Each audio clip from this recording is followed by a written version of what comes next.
కొత్త తరహా సైబర్ మోసం మిస్ కాకుండా చూడండి. ఎప్పటికప్పుడు అప్డేట్ అయ్యే టెక్నాలజీకి తగ్గట్లే ఆశని ఎరచూపి మోసం చేసే సైబర్ మోసాలు ఎప్పటికప్పుడు అప్డేట్ చేస్తూ అమాయకుల్ని దోచేస్తున్న సంగతి తెలిసిందే. అలాంటి మోసాలకు ఇప్పుడు మరో కొత్త తరహా మోసం యాడ్ అయ్యింది. తాజాగా బెంగళూరుకు చెందిన యువతి ఒకరు తన అనుభవాన్ని సోషల్ మీడియా వేదికగా పంచుకున్నారు. సైబర్ నేరగాళ్లు ఆమెను ట్రాప్ చేసినప్పటికీ ఒకంత లాజిక్ తో పాటు తొందరపాటుతో కాకుండా ఆచితూచి స్పందించే తీరుతో మోసపోకుండా తప్పించుకున్నారు. తాజాగా సైబర్ నేరగాళ్లు మనీ స్వైపింగ్ పేరుతో కొత్త తరహా మోసానికి తెరతీశారు. ఇదెలా ఆపరేట్ చేస్తారన్న దానికి బెంగళూరుకి చెందిన అదితి చోప్రా తన అనుభవాన్ని వివరించారు. తను ఆఫీసులో పని చేసుకుంటున్న వేళలో ఒక తెలియని నెంబర్ నుంచి ఫోన్ వచ్చిందని పేర్కొన్నారు. కాలు లిఫ్ట్ చేసినంతనే అదితి, నేను మీ నాన్నకు డబ్బులు పంపాలి, ఆయన అందుబాటులో లేనందున మీకు పంపమన్నారు, ఇది మీ నెంబరే కదా అంటూ గట్టిగా అడిగారు. నేను నా సమాధానం చెప్పేలోపే బ్యాంకు ఖాతాలో డబ్బు జమ అయినట్లుగా మెసేజ్ వచ్చింది. మొదట ₹10,000,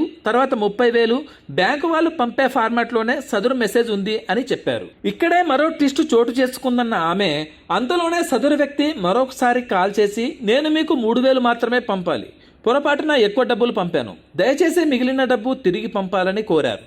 నేను మరిన్ని వివరాలు అడుగుతుండగా నేను డాక్టర్ దగ్గర ఉన్నానని, తన సొమ్ము త్వరగా ఇవ్వాలని పెద్ద ఎత్తున ఏడవడం మొదలుపెట్టాడు. అప్పుడే ఇదేదో స్కామ్ అని అర్థమైంది. వెంటనే నాకొచ్చిన మెసేజ్ను చెక్ చేశాను. బ్యాంకు నుంచి సదరు మెసేజ్ రాకుండా ఒక నెంబర్ నుంచి SMS వచ్చినట్లుగా గుర్తించా. వెంటనే బ్యాంక్ అకౌంట్లో అమౌంట్ చెక్ చేస్తే అందులో డబ్బులు క్రెడిట్ కాలేదు. నాకొచ్చిన నెంబర్కు కాల్ చేస్తుంటే కలవలేదు. అప్పటికే ఆ మోసగాడు నా నెంబరుని బ్లాక్ చేశాడు. తొందరపడకుండా ఉండడం ద్వారా సైబర్ మోసగాడి నుంచి తప్పించుకున్నా అంటూ తన సుదీర్ఘ సందేశంతో తనకు ఎదురైన అనుభవాన్ని షేర్ చేశారు. ఎప్పుడైనా డబ్బులు క్రెడిట్ కావడం లేదంటే డెబిట్ కావడం లాంటివి పరిస్థితి ఎదురైతే బ్యాంక్ యాప్ను ఓపెన్ చేసి చెక్ చేసుకోవడం ఉత్తమమని ఆమె సూచిస్తున్నారు. Thanks for watching.